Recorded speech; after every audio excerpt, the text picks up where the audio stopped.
il est là, avec lui de nouvelles sportives. Siragatou Sissé, bonsoir. Bonsoir, Nyanya Le Traoré. Alors, on va commencer par les Aigles du Mali qui sont bien arrivés cet après-midi à Bissau. Sur place, ils affrontent les Djurtous de la Guinée-Bissau au compte de la 4e journée des éliminatoires de la CAN Maroc 2025. Siragatou. Oui, le moral est au beau fixe dans le nid des Aigles après leur victoire étriquée 1-0 vendredi dernier face à la Guinée-Bissau. Les autorités de la transition ont affrété un vol spécial pour le voyage de Bissau. Nos envoyés spéciaux sont Abdul Karim Kaba et Mohamed Sidibé.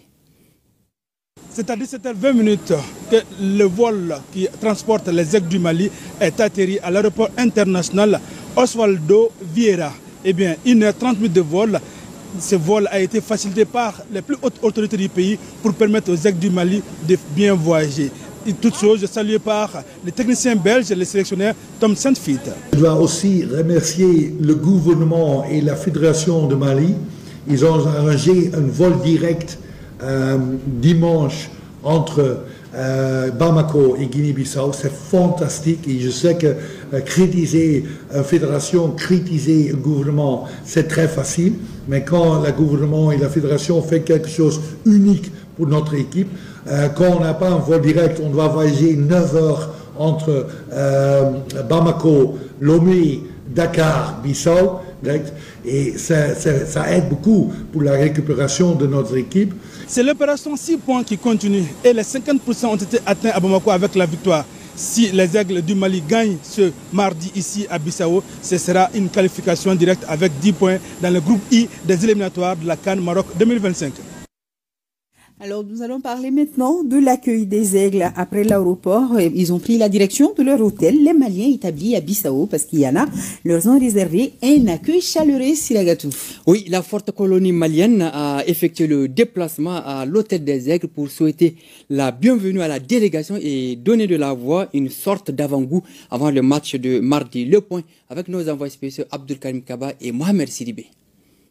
Après l'aéroport, c'est un public de grands jours qui est venu accueillir les Aigles du Mali à l'hôtel Dunia ici à Bissau. Eh bien, c'est pour pousser les Aigles à la victoire. Vous voyez derrière moi avec les supporters des Aigles du Mali, la forte colonie malienne qui est là pour accueillir, pour supporter les Aigles du Mali à la victoire. Nous sommes des Maliens vivants en Guinée-Bissau, nous sommes fiers de les accueillir.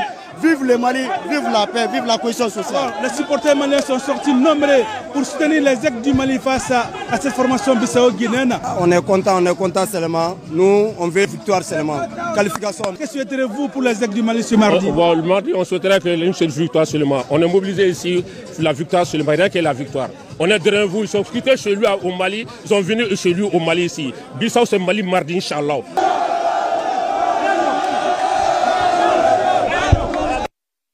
En cas de victoire, Nyanya Le Traoré, le Mali se qualifierait ce mardi pour sa 14e phase finale de l'histoire, la 10e consécutive. Avec votre permission, cette info concernant le Burkina Faso, un pays voisin, c'est la fête. Hein?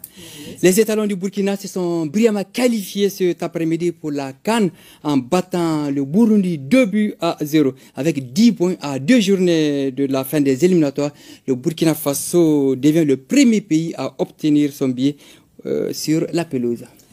En tout cas, de la chaleur, beaucoup de chaleur à l'accueil. Merci à